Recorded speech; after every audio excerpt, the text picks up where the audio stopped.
Friday night is getting together with your neighbors and complete strangers and coming together to save the state of Texas. And I love the way you do it. And I'm here for it.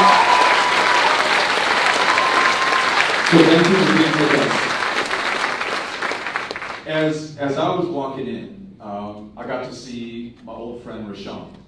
And we were waiting to come in. Folks were still filing in. I'm sorry for those who had to park at some distance and walk over, but we didn't want to get started until everyone had a chance to either grab a seat or find a space and to be part of the conversation tonight. And so we were talking and making what some people call small talk, but it turns out to be some important stuff. I said, Rashawn, how are things for you? Tell me about your family.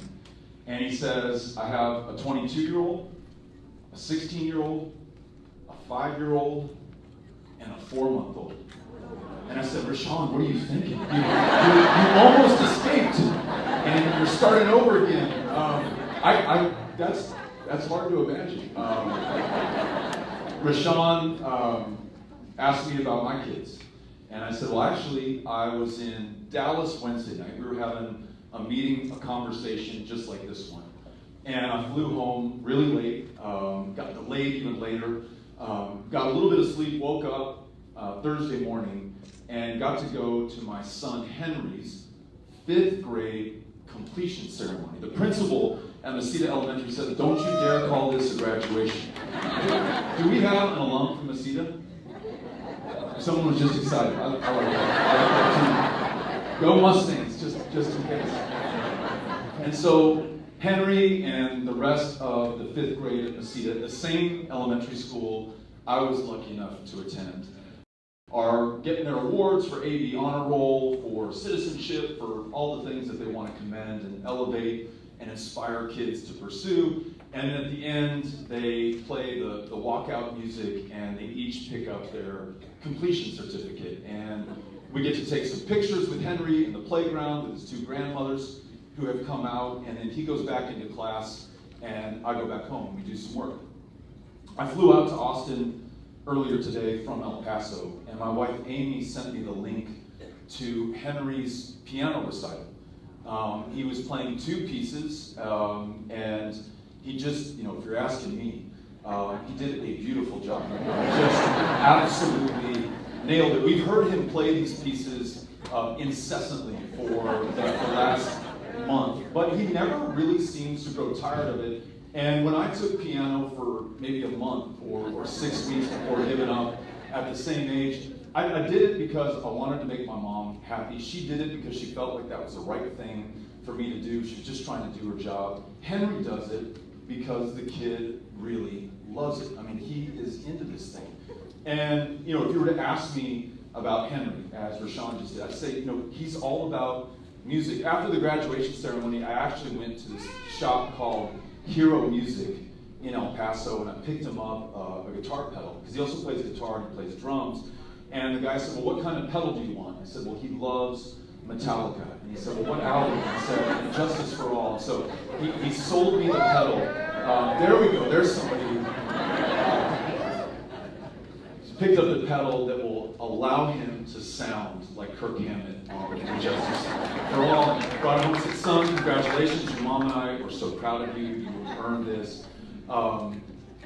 If someone other than Rashawn had asked, I'd say the same thing. This kid is all about music. It gives his life purpose and meaning. It's the thing that he wants to do when he wakes up in the morning, especially today. This is the first day of his summer break. He is all about it. Piano, drums, and guitar. It's kind of how I see him and remember him when I'm away from him, as I am today.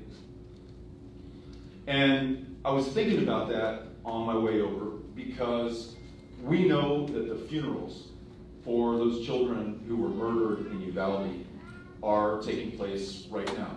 And many of us have read the stories of these children who were, not too much different from Henry in terms of age and where they were in their life and what was ahead for them to live and to do and to pursue and to achieve. Some of us have actually been down to Uvalde to meet with the families. I met with a family of a little girl who was murdered last Tuesday. Her name is Alithia. Never heard the name before.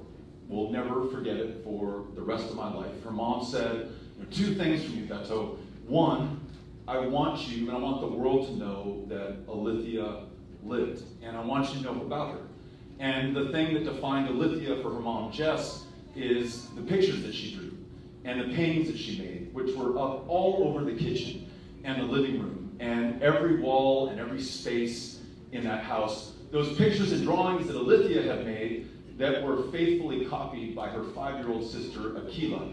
So if Alithia had drawn a horse, it's just beautiful, Akila drew a horse that was beautiful in its own way, but just a little bit different. You all know how this works.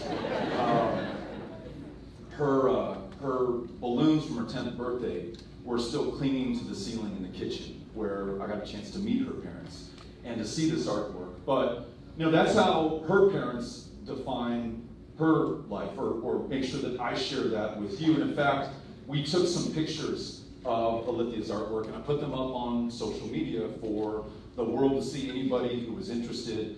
And Alithia's mom, Jess, said, Beto, if you can help us get this hung somewhere, I want her art to survive. I want her to live through what she has created. I want you to know that she existed, that she lived. And the other thing she said is, I want you to do whatever you have to do to make sure that no mother ever feels the way that I feel right now. This was Wednesday. This was the day after that shooting. It hadn't even been 24 hours since her daughter was killed.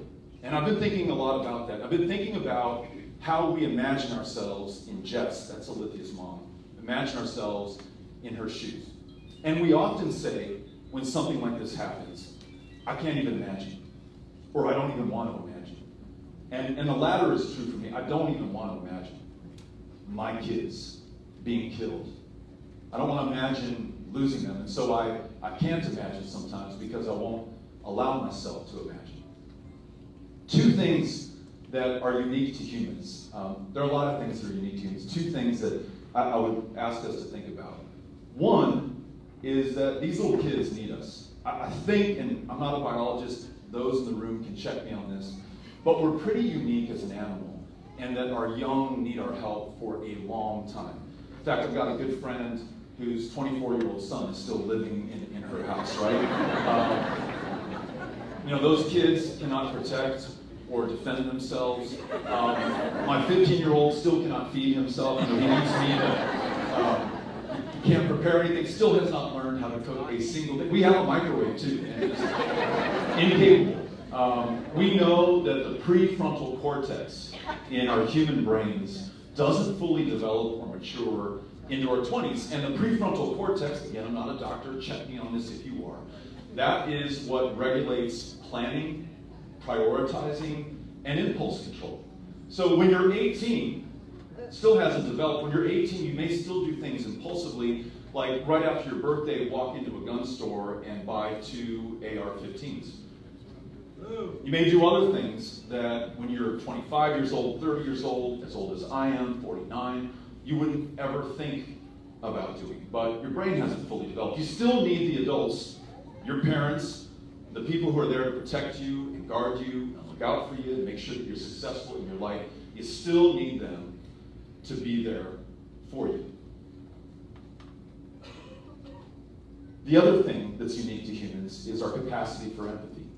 That inability that we tell ourselves that we have to imagine what that's like for Alithia's parents. We really do have that ability. We really can see ourselves in others. And I challenge all of us to do that. To think about what it would be like if you got a notice on your cell phone that there had been a shooting at your child or your grandchild's school.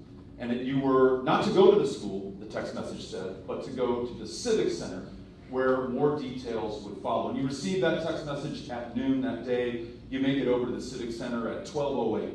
And you wait, and you wait, and you wait. And by 1 or 2 buses, yellow school buses, start to come into the Civic Center. And kids get off. These are the kids who survived. And the first school bus comes, and the kids get off, and their parents are there, and they hug them, and they're crying, and they are filled with joy.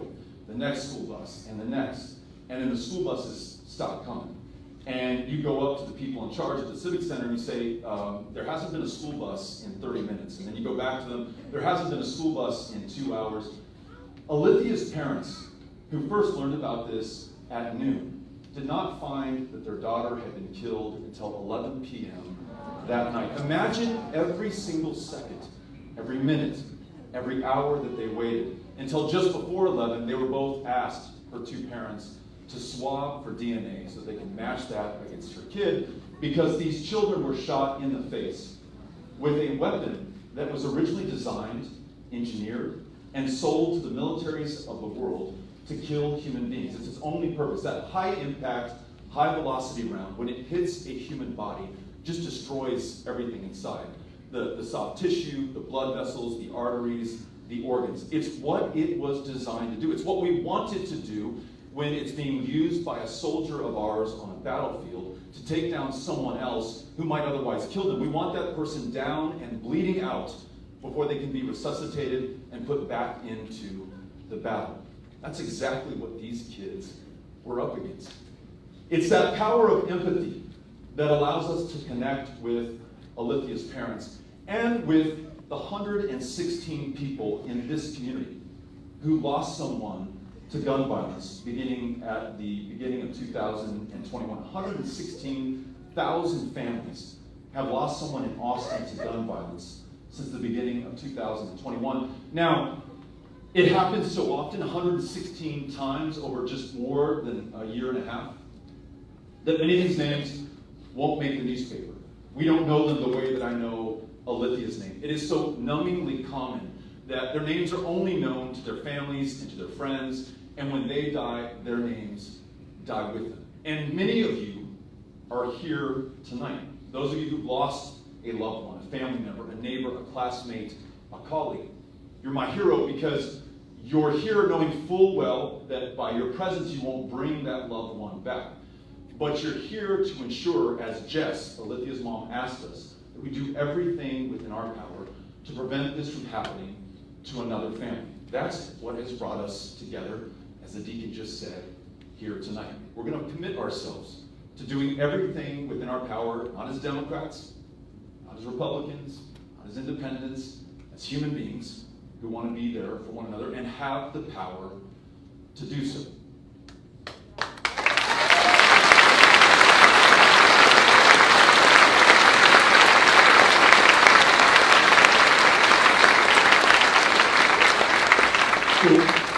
When we sent out the invite and you all responded, it was to come to a meeting to discuss how we protect and save the lives of the children in our lives, the children of this state, our communities just like this one here in Austin, or my hometown of El Paso, Texas. Let me just briefly describe, so that we're all on the same page, what these kids are up against right now in this state. When it comes to gun violence, since Greg Abbott has been governor over the last 7 years, the number of kids killed by guns, the average, has doubled on his watch. It has doubled on his watch. Gun violence is now the leading cause of death in the state of Texas for kids and teens. More than anything else that could happen to them, it is the guns that are freely sold and can now be freely carried in our streets, into our supermarkets, into our businesses, sometimes into our places of worship, without a background check, without any training, without any vetting whatsoever. Ladies and gentlemen, in the last 5 years, 38,000 times, when we used to have a license to carry permit program, 38,000 times over the last 5 years, people had their license to carry a firearm in public denied. Law enforcement said, this guy, this gal is too damn dangerous to themselves or to someone else. They've abused their domestic partner. They've talked about wanting to kill somebody. There's no way we're putting a gun in that person's hand and letting them loose. 38,000 times.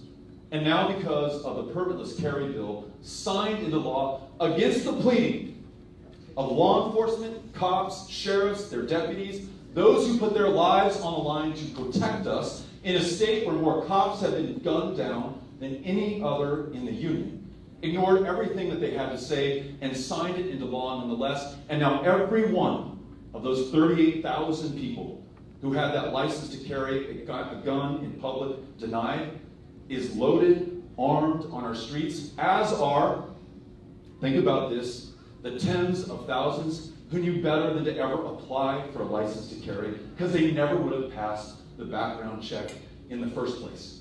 That's something that our kids are up against right now in this state.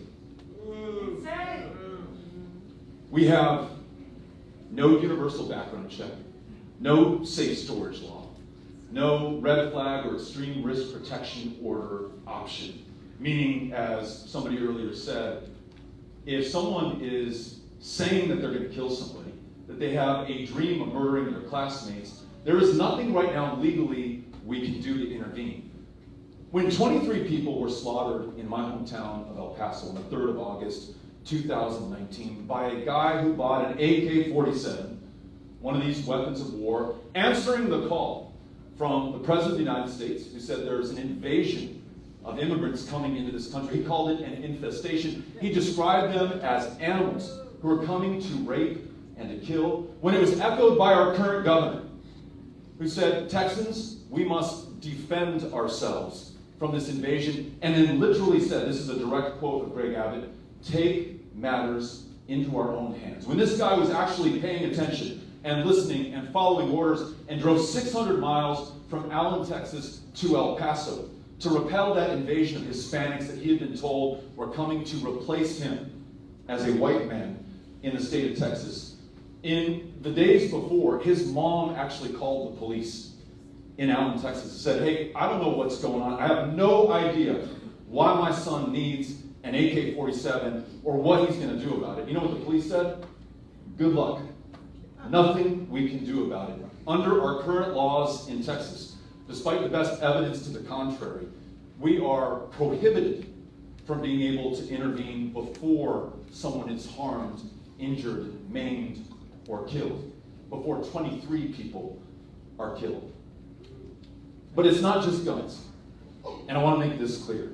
And I want to make sure that we connect the thread through everything that our kids face right now. You all know that we're the least insured state in America. That means more people go without the ability to see a doctor or a mental health care provider or fill a prescription here in Texas than any other state in the union. And it is not for lack of resources, by the way. We are a $2 trillion economy. The state budget is $250 billion every biennium. We're the 9th largest economy on the face of the planet. It's not for lack of resources. It is for lack of political will. In fact, Medicaid expansion, which Arkansas, Louisiana, Oklahoma, and New Mexico are 4 border states with 3 Republican governors have taken advantage of, have proven that this is a bipartisan issue. But we've rejected the $10 billion a year that would connect more people with the care that they need. But you know who's harmed more than anyone else? It's our kids. There are more kids in this state than any other state in the union who cannot fill a prescription. More kids in the state of Texas die of diabetes. Jesus Christ, die of diabetes 102 years after insulin was invented and sold by the scientists who invented it in Canada for $2 Canadian because they didn't want to profit off of it. They just wanted to save lives. And kids are literally dying of it here in Texas in greater numbers than anywhere else. They can't see a mental health care provider in a state where the largest provider of mental health care services is a county jail system, a state that is also 50th in availability of mental health care access. You heard the governor talk about that at his press conference as though that was going to be the solution. Well, you know what? If it is, why the fuck aren't you doing something about it right now? To do something about it.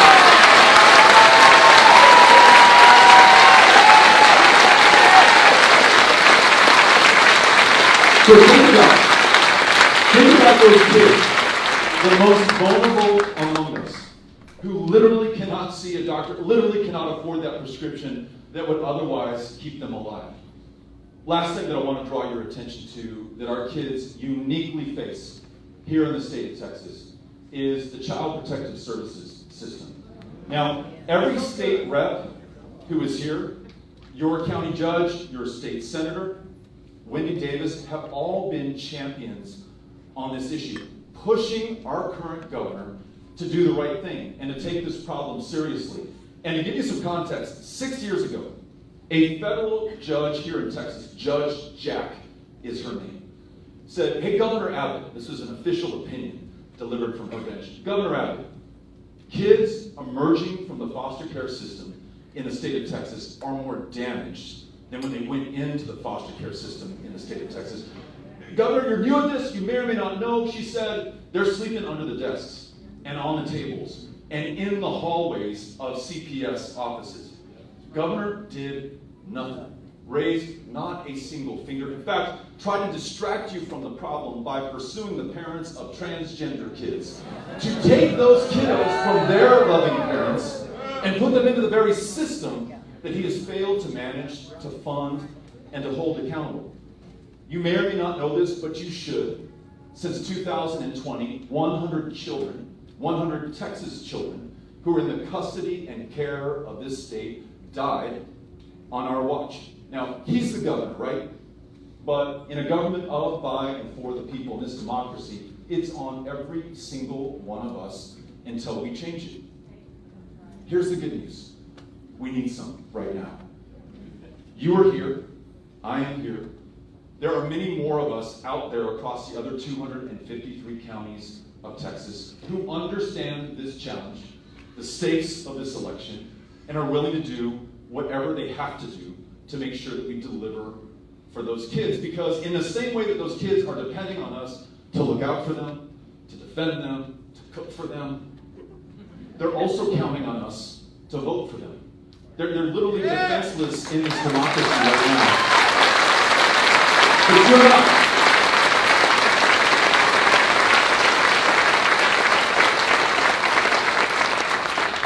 Think about what we do when we win.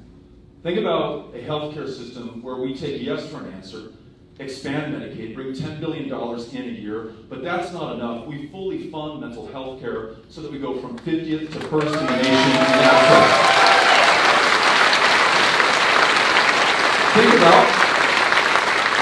Think about a CPS system where we work with Senator Eckhart to ensure that we hire more CPS caseworkers, that we foster not just the kid, but the family. Foster parents have told me that, because if you have wraparound services like primary and mental health care, if you're able to work with the criminal justice system where people are doing time right now for possession of marijuana, of all things, and can't be with their kids and their kid gets taken from them, there's a lot that we can do connected to that to keep kids with their families. We can prioritize relatives, grandma or grandpa, an aunt or an uncle, with the due diligence and the vetting required to make sure that they're still placed with a family member, and we can choose to fund it requisite with the need and the demand and the crisis that we're in here in Texas. We can turn around CPS so that we no longer have kids who die on our watch, so that we no longer have kids who are rescued from sex traffickers.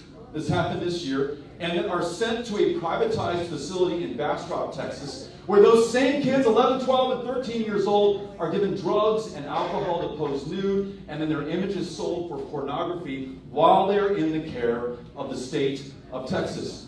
It's messed up. We don't want to talk about it. We don't want to imagine it. But because we fail to confront it and face it, it continues. But we can change that when we win political power. And on guns, oh my God. Even if we can't do everything that everyone here wants to do, there is so much that is available to us that makes sense and that most Texans can actually agree on. And when I say most Texans, I'm talking about gun owners and non-gun owners, Republicans and Democrats, people who live in big cities and rural counties alike. Like universal background checks, it's hard for me to encounter the Texan who doesn't think that that is smart for someone to have to pass some basic minimum test to make sure they're not going to use that gun against someone else. Do they work, you ask? In Midland, Odessa, a month after the El Paso shooting, guy goes into a federally licensed gun dealer, tries to buy an AR-15, is rejected because he doesn't pass the background check that federally licensed firearm dealer requires. You know what he does because he lives in Texas? He goes and buys the very same weapon from a private dealer out of the back of his trunk, turns around and uses it to shoot and kill 7 people in that community, shoots a little baby girl in the head. Miraculously, she survived, but too many others did not. Universal background checks would have stopped that.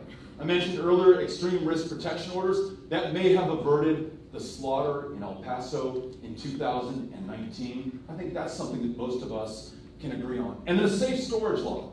This one was brought to my attention by one of my heroes and now one of my best friends, Rhonda Hart.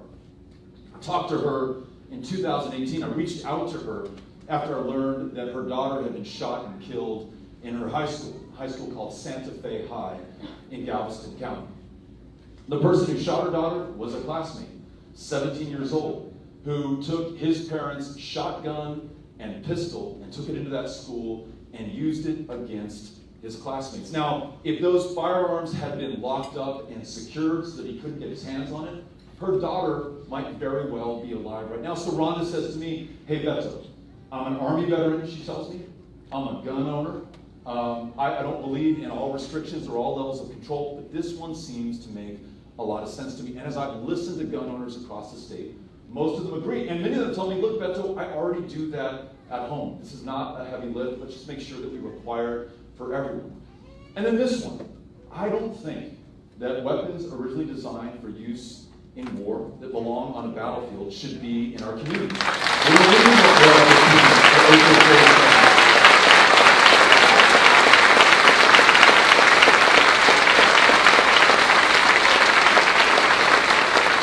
If we did one of those things, we would save lives. If we did 2 or 3, we would save even more. If we did all 4, there's much more that we could do. Imagine the good. Imagine the lives that would continue to be lived going forward. Now, will it save every life? Will it avert every bit of gun violence that we have in our communities? No. But that should not be the reason that we don't do it at all in the first place. Now, imagine if we met every challenge. We would. Last thing that I want to say, and then we want this to be a conversation. So Cynthia, who's sitting to my right, has another microphone, and she will take that out. Anyone who has a question, a comment, you have a different perspective on this, you come to a different conclusion on something that I've said, I want to listen to you. We all want to hear you. But last thing that I want to say, I mentioned our kids and the fact that they need us. And it goes without saying, but I'll say it. I mean, no one on this planet we love more than our kids and our grandkids. You know that from your experience. Whether or not you have kids, hopefully you were loved that way by your parents and your grandparents. But I also hope that we fear those kids in the following way.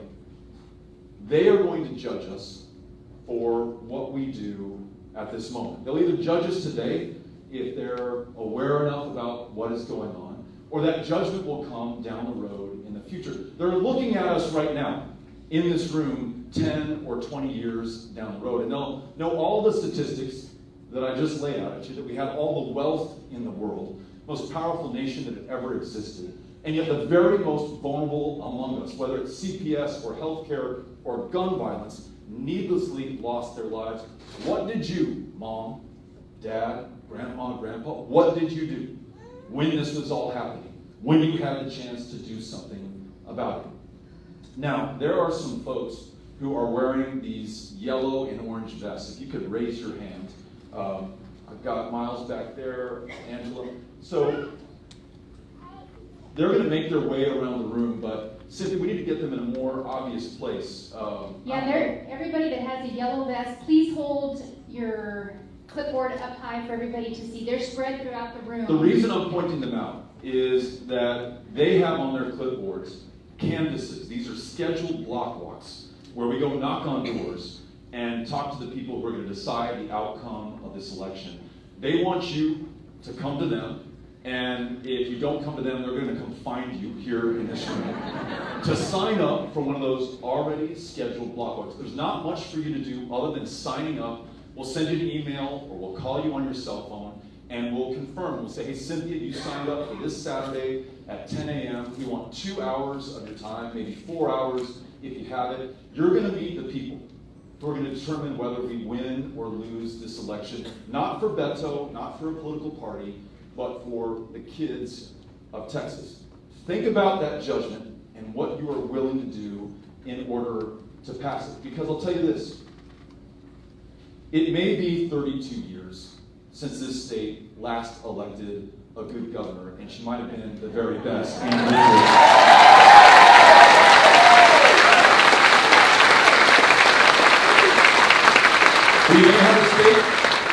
may have a state where it is easier to walk around with a loaded gun than it is to register to vote or to cast a ballot. We may have a state where 7 million eligible Texas voters did not cast a ballot in 2020. The most important election, at least in my lifetime, maybe since 1864.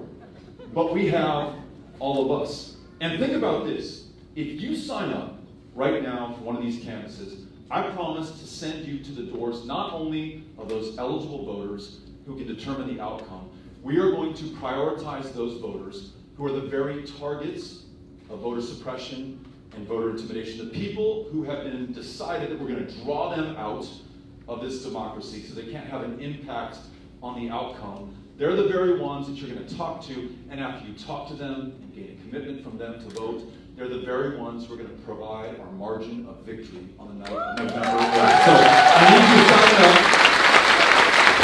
Please do that before the end of this town hall. Cynthia's got a microphone right here. She also has some Clorox swabs, so after you speak, she will wipe it down just to make sure that you feel comfortable using that microphone. And we're going to get as many voices, many people into the conversation as we possibly can. You ready? Yep, I found my first one right Thank you all for coming out again. Looking forward to the conversation. Rhonda Hart, Team, to tell you hi. Hello, Rhonda.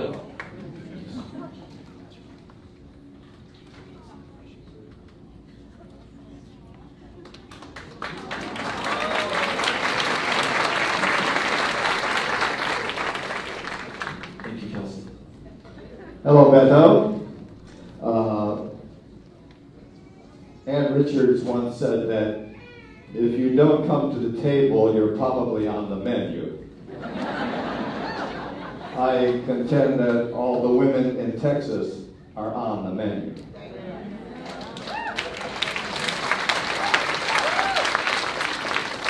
I contend that perhaps all of these children were on the menu. My question to you is, every campaign polarizes half the community. And then when the campaign is over, we try to unpolarize half the community. What's your goal to try to make that happen? Thank you for the great question. Look, I'm going to work with anyone, anytime, anywhere to get the things done that we're talking about here today. That cannot be Democrats. It can't just be Republicans. It's really got to be all of us. And if we needed some hope and encouragement that it's possible, the guy who called me a sick son of a bitch on Wednesday, the mayor of the Valley, no. He's been through a lot. He's been through a lot. And let's just think about what it's like to be in his shoes right now. I only bring him up and what he said about me just to show that there's common ground even between the two of us. He just wrote something or was quoted in the Washington Post advocating for universal background checks. Now, he may not agree with me on AR-15s and AK-47s, but there's at least that much common ground. Great place for us to start from. The Republican mayor of Fort Worth just advocated the same thing that Sarah Eckhart just said, raising the minimum age to purchase an AR-15 to 21 years old. This is not a partisan deal, and if we're going to get it done, we are necessarily going to have to expect some level of collaboration, some level, I know it's a dirty word in American politics, compromise right now. Because if we're unwilling to get that done, we have one fan of compromise, I love it. Because if we allow the perfect to become the enemy of the good, we're not going to get anything done at all. And let's remember that judgment that we face from our kids down the road. The last thing I'll say, and why I know that this is possible. 6 years I served in the United States Congress on the House Veterans Affairs, House Armed Services Committee in a Republican-controlled institution. And I wanted to pass legislation that would make it easier for veterans to access mental health care, especially veterans who came back with an other than honorable discharge, because they were taking their lives at twice the rate of the general veterans population. Wrote my perfect bill. It was going nowhere unless I could get another partner across the aisle to work on it with me. He did ask for some concessions. I willingly gave them. We passed it on the floor of the House, passed it in the Senate, and the one man with whom I agree on almost nothing in this world, Donald J. Trump, signed that bill into law, and we got it done. So I know how to work with the other side. I will get that done. I'll make sure that we make progress. Thank you. Okay, here we are to your left. To your left. My left. Hey, Peter, how are you? I'm Chaz Moore. I run a, thank you, I got one fan. I run an organization here called the Awesome Justice Coalition. We focus on,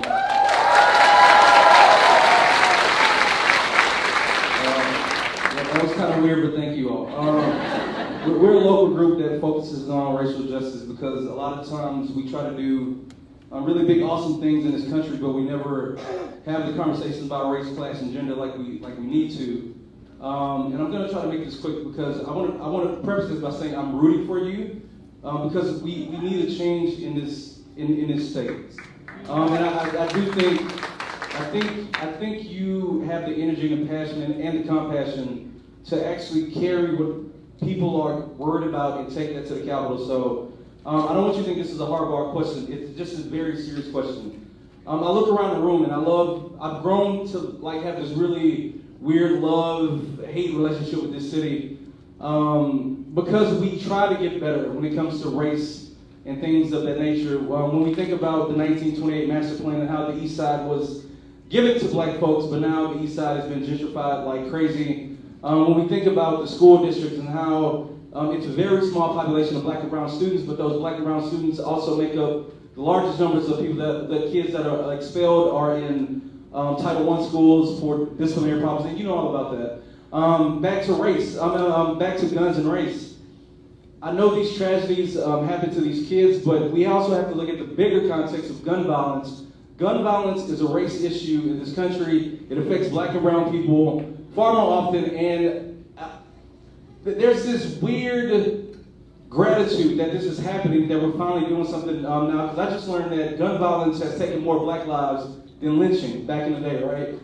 There's also something else that, as your job as governor, that we have to talk about. In 2016, Austin was the #1 economically segregated city in the country, right? So we have the Teslas, the Samsung, Facebook's coming here, but we're also seeing black people be pushed out, moved out, and they're just not here for a various amount of reasons.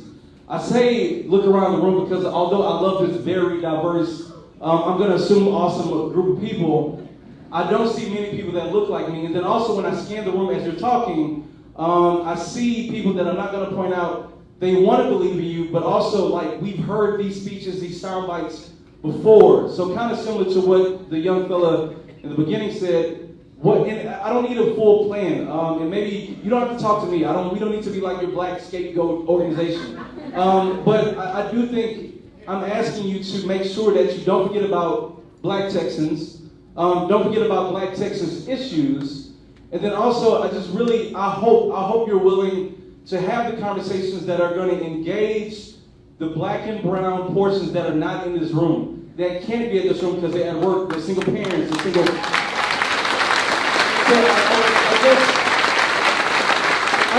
I don't even know if this is a question. I would just hope that as you continue this campaign trail, because I will say, I was disappointed that you ran for president because we needed you 4 years ago. But I will say, I hope you don't forget to go to the resource centers that are not even resource centers. Go to the parks, go to the houses of grandmas and uncles in the barrios and in the hoods of people that need to hear your voice too. And then the last thing I would really like to hear, this is my last thing because I think this is important. And I want all of us to think about this too. The background check is important, but also I don't want you, Beto, to get caught up in the same trap. If you think about the 94 crime bill, right? The 94 crime bill, we said, crime is rising, we need to do something, and then the collateral consequence is we saw the population of prisons when it comes to black and brown communities skyrocket. So my concern is with background checks, if we're not careful, if we're not careful, is that we're going to have a lot of black and brown people that are not able to be armed because they've already been victims of a very racist and fucked up criminal legal system. So I just want to make sure we have this really thorough conversation as we're trying to protect our kids, our families, and our grandparents. I just don't want us to fall back into another Clinton-esque era of reform that's going to only truly affect black, brown, and poor people.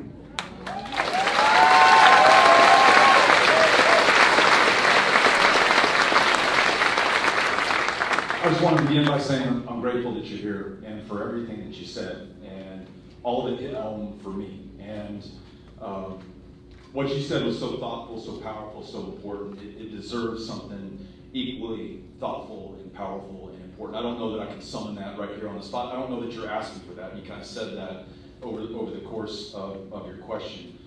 But to acknowledge that the unintended consequences of otherwise well-intentioned policies disproportionately impact some communities over others. And specifically in Texas, there's been African Americans in this state. In a country that locks up more people than any other, this state locks up more than any other state, and it's disproportionately black and brown people behind bars, very often for possession of a substance that is legal in almost every other part of the developed world right now. Really good question. What happens when that person has a conviction on their record? And it prevents them not only from getting a job, because they have to check a box on the application form, applying for a student loan to which they may no longer be eligible, but being able to own a firearm in a country that has a Second Amendment and in a state where it is part of who we are and our culture, at least it was for me growing up in El Paso. So I appreciate you raising that, because I'll be honest with you, it wasn't something that I thought about when I was talking about universal background checks. The fact that you're here and you said that now is something that I'm thinking about. It's why that we have these meetings. But another big point that you made, I just want to tell you all to do this. You said go to where people are, instead of forcing people to be drawn to where you are. And I think we need to do both in this campaign. And I'll redouble my effort to make sure that we reach people where they are, specifically those who have either been written off or by my party, I would argue, taken for granted. If you're black, you're going to vote for Beto. Why should he waste his time listening to you or talking to you? That is the conventional wisdom in our party, and it is probably a big reason why our party has not done better in this state going forward. If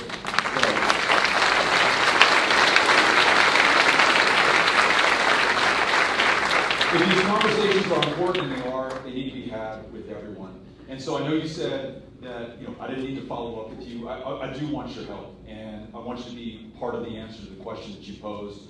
I want to be able to follow your lead.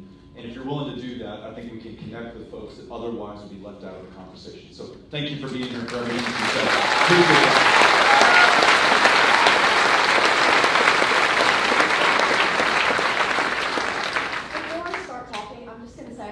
Following your campaign since I was 12 years old, this is kind of a big deal for me. So I'm going to preface my question with a story. So yesterday, I had a little karaoke party with my friends.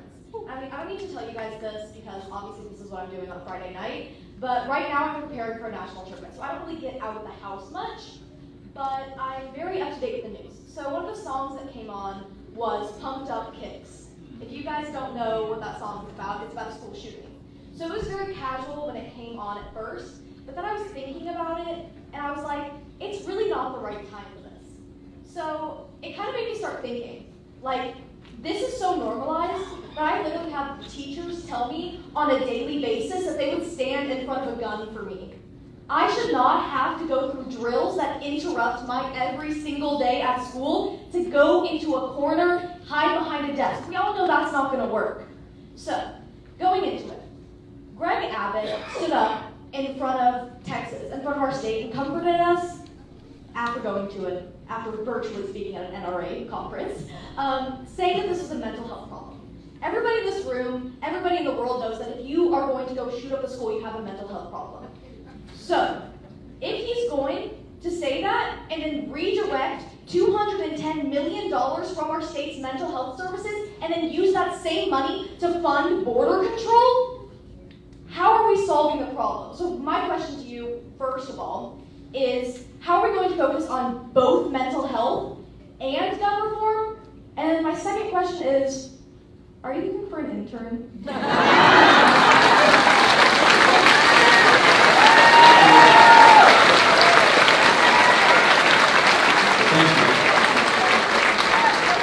We would love to have you on the team. You should be writing our speeches. And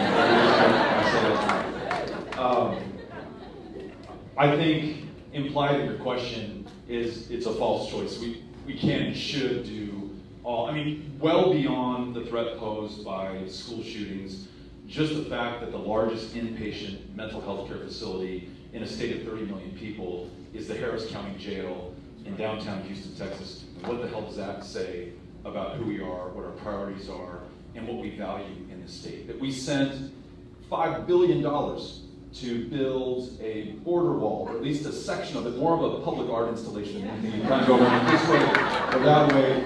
We involuntarily activated 10,000 members of the Guard, many young women and men from this community who had to leave their jobs, their families, their kids for a one-year deployment where they have no constitutional authority to apprehend, arrest, or detain anyone. Most of those Guard members that I've talked to said that they have seen 0 undocumented immigrants or drug smugglers or human traffickers.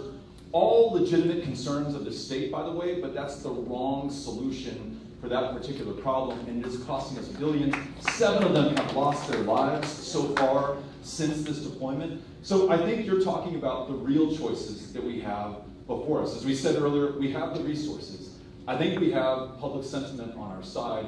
Do we have the political will and the leadership that we need? Because we're going to make sure that we fully fund mental health. We're also going to make sure that we take common sense measures to reduce gun violence, but we need to win this election first. So let me just turn a question over to you. How many doors do you think you can knock on this Can one of our volunteers please go sign her up? All right. Okay. To your right. That's a little bit to your left now. In the back of the room. In the back. Okay. Hello. So my question might be a little bit controversial, but so Texas Monthly did a piece about it, and there's also a really good book called Turning Texas Blue. And it talks about how a lot of candidates, and the Obama administration, a lot of people spend millions of dollars trying to turn Texas blue, and they fail. A big reason is they don't understand what it is to be a Tejano or a Tejana. And so there's a growing nativist vibe that it's unfortunate, and you can see it a lot in South Texas. And I'm from Corpus Christi, and the city goes red.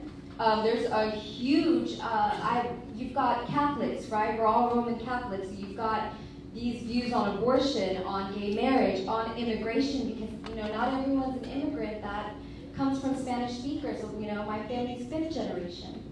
So my question is, if we're going to turn Texas blue, we have to understand there is a growing wave of red that is happening in South Texas. You've got these South Texas communities that are, I don't know what it is, I'm not sure. It might be that it's, people are still figuring out their identity or don't know, but it is complicated. And I just don't understand how we're going to tackle that when, I saw Bernie speak, AOC was here. No one's going south. Like, I haven't seen anybody go to Corpus Christi. I haven't seen anybody go down to, the valley. That's where everyone's going red, and they're Tejanos, and they don't identify as immigrant. And I think we do need a candidate that can understand deeply the demographics of the state of Texas, how mixed everybody is, and most importantly, who we are to change the state. Yeah. Great question. Thank you for coming out. Really good.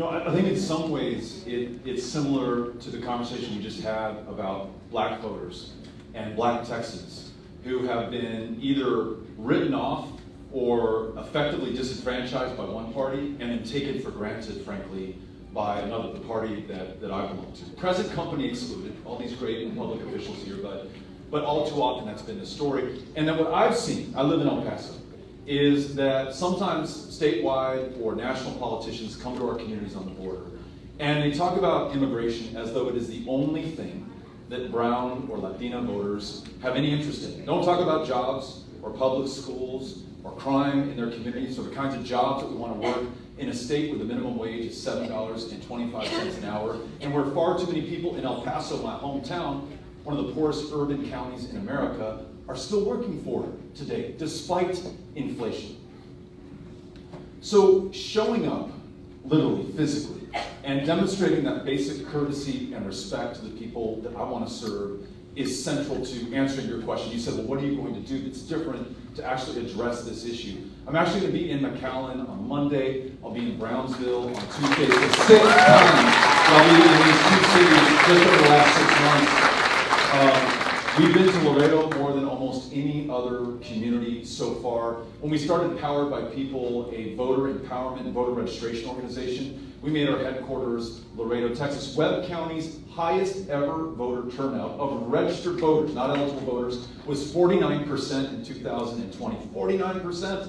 It was 76% nationwide, 67% in the state of Texas.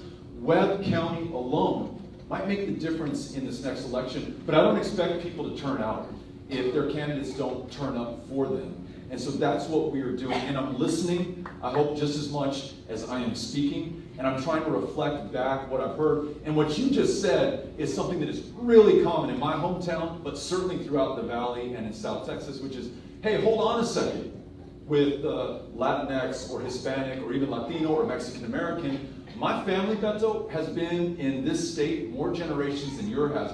I've been here for 4 generations. Some of these families, 8 or 9 generations. Before there was a Republic of Texas, part of the original Spanish land grant in their communities, and they're still on the same land. That fierce pride that they feel in who they are and where they're from can only be experienced by being there in person. So we take no one for granted. We write nobody off. We show up for everyone. And this is important. Last thing. You know, when we gathered in 2018, and we were talking about Ted Cruz, I'd say something like, and this was really dumb, I'd say, you know, you form your opinion of Ted Cruz. There's precious little I can add to it, right? I thought everybody knew what a gigantic jackass that guy was.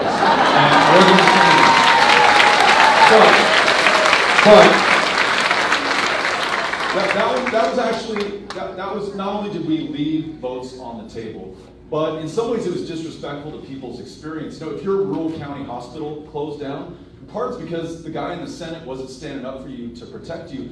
So in South Texas, when I was recently in Far, Texas, I listened to these mom and pop small business owners who import the produce from Mexico. 2/3 of the produce we consume in Texas comes from Mexico. When Abbott shut down U.S.-Mexico trade, everything that their business relies on was literally rotting and completely unusable by the time it came over. I'm going to make sure everyone there understands Greg Abbott has done this to them. The highest levels of COVID fatalities in this state and maybe across the country in these same border communities, sacrificing some to be able to say that he is quote-unquote pro-business or keeping the state open. We're going to make sure that we connect the dots, that people understand the choice that they have and the consequence of 4 more years of Greg Abbott in office, especially in South Texas. Thank you for asking the question.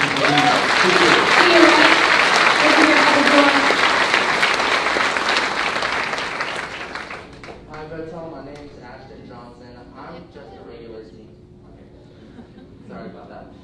My name is Ashton Johnson. I'm just a regular teen like everybody else in here who can also attest to being young.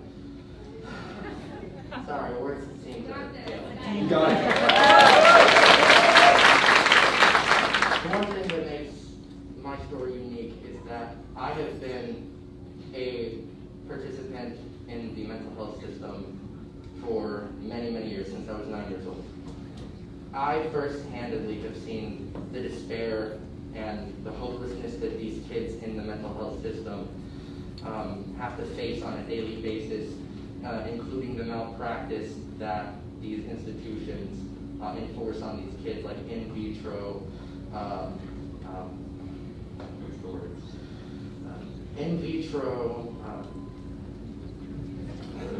tranquilizers.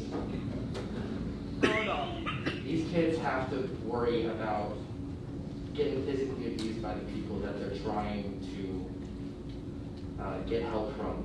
So, all in all, I want to ask you, what are our elected officials going to do in order to keep those kids safe? Thanks for asking the question. Thanks for being here. You asked about our elected officials. Let me say this about the governor. Do I think that he wakes up in the morning and wants kids to go through what you just described, or he wants fourth graders to be shot in the classroom, or he wants 100 kids to die in CPS? No, of course he doesn't. No one does. He's just part of this system that has accepted a status quo that is, I hope, unacceptable to all of us. Certainly it sounds like to you. And whether he is unwilling or incapable of changing, it doesn't matter. He's just not going to get the job done. So we need him to retire, or we need to retire him. We need to turn the page. And then we need a government that answers your question, whose first priority is the people and the families, and most importantly, the children of this state. If you were not beholden to the NRA, if you weren't trying to score political points with your base in the Republican primary in 2022, or maybe nationally in 2024, you do some of the common sense things that the vast majority of the people of Texas agree on. You know, someone mentioned earlier that women are on the menu in the state of Texas. This governor signed a bill that provides a $10,000 bounty for anyone who turns in any Texan who assists any woman in making her own health care or reproductive health care choices about her body and her future. That's really messed up. It's probably not something that he was excited to do. In fact, in the press conference afterwards, he looks like the deer caught in the headlight, or the dog who finally caught the car, might be the better analogy. Because a reporter says, you know, Governor, you realize, right, that there's no exception for rape or incest in this. And the governor says, well, we're going to eliminate rape in the state of Texas. If you're really concerned, actually, the clearance rate for rape, murder, and violent crime since this guy's been governor, it's gone from 70% to 50%. Not only is he not eliminated, it is worse in this state on his watch. So we need to elect people like those public officials who are here today that represent this community, whose greatest priority is you and the constituents they serve, not the special interests, not their campaign donors, not their political career. And look, whether people agree with me or not on a given issue, I hope that you understand that you can always count on my candor. I'm always going to tell you the truth. There are some things that I say that are politically unpopular, but I face my conscience, which in my case is my kids, and I know I'm going to have to account for what I did or failed to do while I have the chance. So just know this. I'm going to fight for you every single day as your governor and make sure that we come through and deliver the care that you deserve, as does everyone else in this room and in the state. Thank you. Thanks for being here. Appreciate it.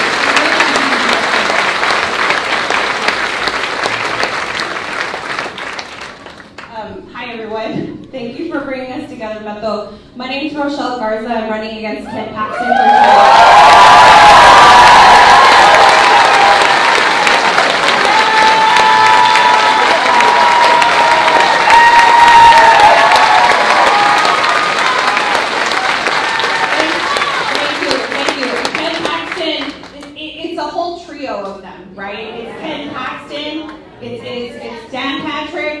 for Now we need to get all of them out. So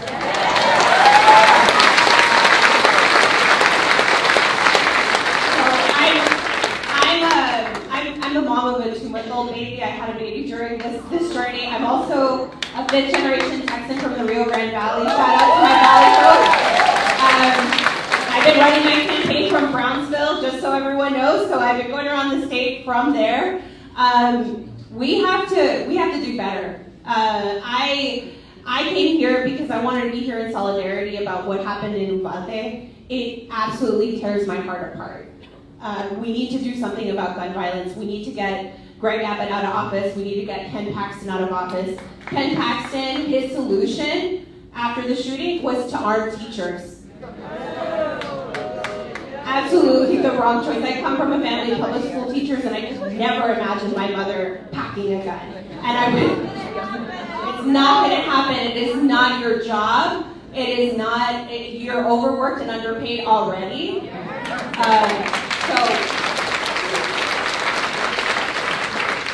Not your job. I'm not going to take the mic for too long. I just want to say that I'm here. I'm here to listen. I'm glad to be here. I want to run for this position to fight for us, because not only is Ken Paxton wrong for Texas, He's abusing his office. He may end up in jail by the end of this year.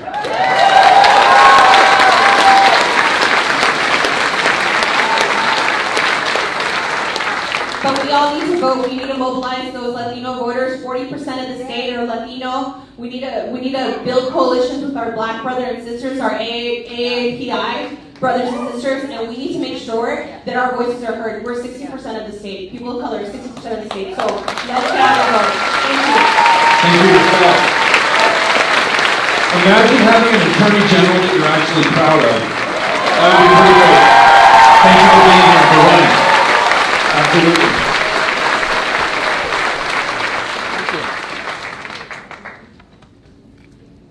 Hola, Beto. My name is Olivia Molina, and I am the president of the Texas State Teachers Association.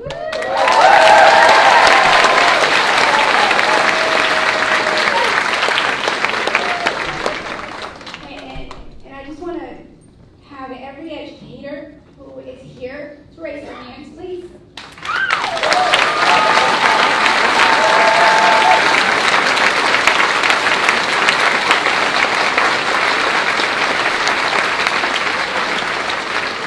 Thank you for everything that you do. When you were sharing your story about your son, the day after the massacre, I saw some kids getting off the bus in my neighborhood. And the thought automatically came to sadness when you were sharing your story about your son doing these things. Turns to sadness because we have kids that we now know don't have that. As educators, in the classrooms, in the hallways, on the buses, we love our kids. We love our kids. We love your kids. And it's hard. We've gotten attacks on how we teach, the books in our classrooms, how we love our kids because we're changing their minds, we're morphing them into something. Thank you. I mean, I heard a story where, if we really wanted to change kids, we would make them turn in their classroom, their assignments, right? So it's ridiculous to think that educators don't want anything but the best for our students. So I want you to talk to us. I want you to tell us why we always ask for people to vote education first, right? And voting education first means that you're voting for candidates that are going to fund our public schools. Yes.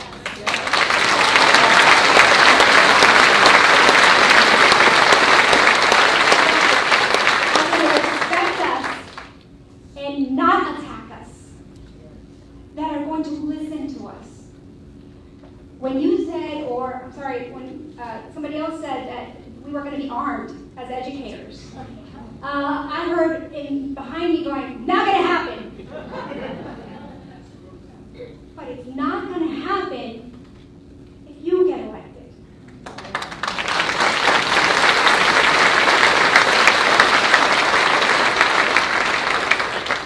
I have a lot of faith in you, and I have a lot of faith in the people in this room.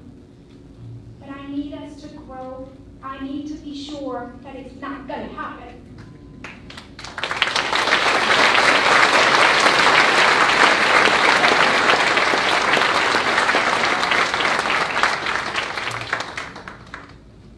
As you were talking, I was thinking about all the sacrifices that we ask teachers to make and all the sacrifices that teachers are willing to make. You were talking about your teacher who tells you that, hey, I'd jump in front of a guy, I'd take a bullet for you, essentially is what you're saying. I remember, I was talking about Henry at the beginning when he was in 2nd or 3rd grade, him coming home from school one day, and what'd you do in school today? And he talked about his teacher showing him and his classmates how to hide in the closet and to practice. If you're 2nd and 3rd grade, when I was in 2nd and 3rd grade, I learned how to make the fart noise. And you're always cracking jokes and doing funny things. How they had to learn how to be quiet in that closet and practice being quiet for when an armed gunman would come into the room. And he talked about doing that. And I thought, that teacher, not only has she been asked to do that, but in so doing, she has to think through what she is going to do. when that happens. And then what we so often hear from kids after these shootings, I'll never forget, I think it was CNN, interviewed a young girl at Santa Fe High School the day of that shooting. And they said, the gunman, did you see him? Yeah, I saw him. Did he come into your classroom? Yeah, he did. Were you shocked? No. I thought it was a matter of time. For those teachers also to know that we have resigned ourselves, at least so far, based on our actions, no matter what we say and tell ourselves and tell our kids and tell those teachers who are literally saving their lives right now, this is what we've accepted. But we owe you and every other educator in this state so much more, and it's no wonder that we are losing them by the thousands from the profession today. That Henry that I keep talking about, he just graduated or completed 5th grade. He's on his 5th substitute teacher. Has not had a permanent classroom teacher. I'm telling the parent next to me, Henry's in 5F, her son is in 5C, and I'm explaining, she said, you know what, my son the same way. Teachers are leaving. When you tell them you cannot teach history, that you cannot talk about the true story of this state, everyone's true history in this state, when you're literally banning books and carting them off in hand trucks from our libraries, it wasn't just a threat. They're actually following through on that right now. When the average educator in Texas is underpaid by $7,500 a year against the average national, not to get the best, just to get to average, with $7,500 down. Half of the educators in this state work a second or third job just to make ends meet, just to support their habit of, as you said, taking care of and being there for our kids. And then last thing that I want to say, because we're talking about lives and our kids, we were in Laredo talking to a roundtable of educators at the end of last year, the beginning of this year. And I remember Maxine, who teaches 8th grade. I remember that because my daughter Molly has just graduated from 8th grade. Yeah, it's a tough one, but she came through. But Maxine was saying, look, on this STAR test, and we'd all agreed that, one, we don't need the STAR test. It doesn't adequately measure the performance of those kids, the potential, the efforts done by the people. But she said, Maxine said, the screwed up thing about this STAR test is, in addition to 2 years of learning lost from this pandemic, these kids are in real danger of losing their lives right now. Many of them have lost a grandparent, or maybe more than one. Their folks might have lost their job in the recession that ensued during the pandemic. They may have lost their home. They may be bouncing from one house, one couch to another. And she talked about a 15-year-old who had taken her life in that school right now. She said, that's what I am just trying to keep the kids in my classroom literally alive right now. And these jokers in the Capitol want me to focus on preparing them for a standardized test after 2 years of this stuff. She said, all I ask for you as governor is just listen to me. We may not always agree, but I'm going to have the perspective from this classroom. So I'm going to work with you and other educators to make sure that the next TEA commissioner is a classroom educator who has that experience and who is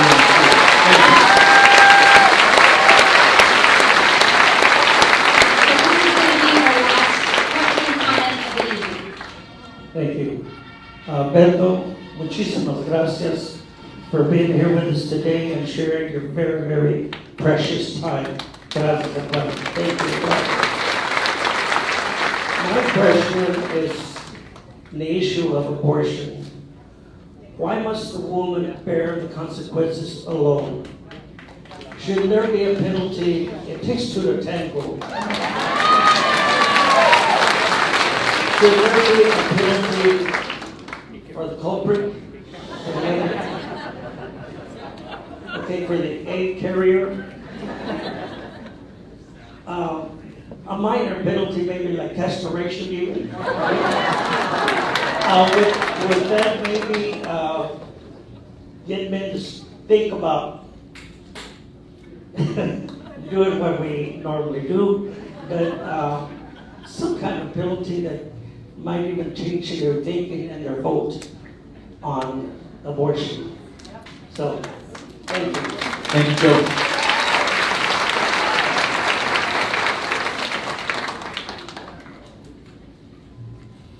We were talking about all the people who find themselves under attack right now in this state, under this governor.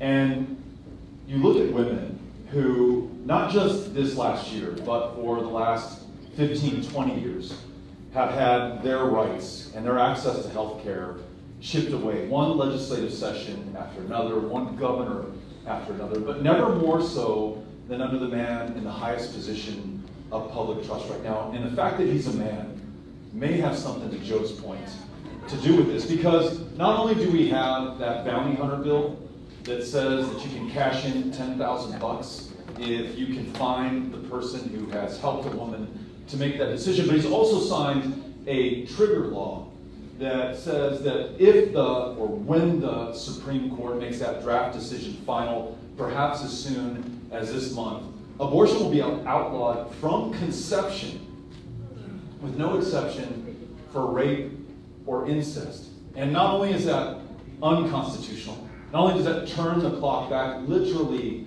half a century, I'm going to tell you, and you all know this, it is going to consign more women to their deaths in this state, because we now lead this country and much of the developed world in the rate of maternal mortality, infant mortality, also very bad in Texas, and born disproportionately by black women in this state who are 3 times as likely to die.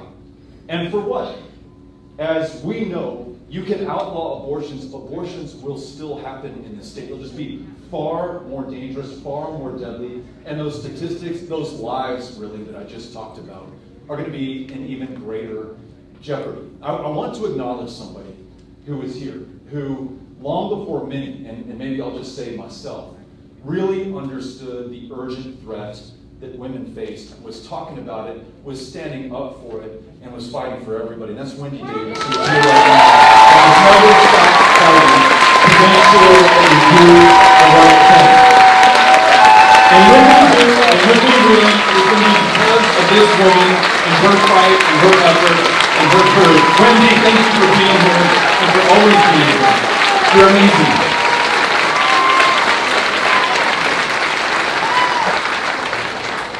Because I don't think I can hit a higher note than Wendy Davis, we're going to bring this meeting to a conclusion. But before we do, I want to say thank you.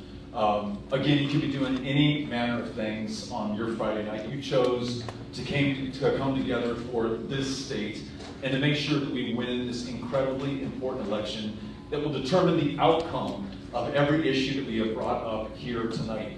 But the only way we win, just to beat this into the ground, to make sure that you understand who this is on, is to make sure that you seek out the people with the yellow vests, sign up for one of these canvases, and knock on those doors. Are you all with me? Are you willing to do that? All right. If you got a yellow canvas, talk to anybody with you. Thank you, Austin, for showing up today. Very, very grateful to you. Gracias. Let's go.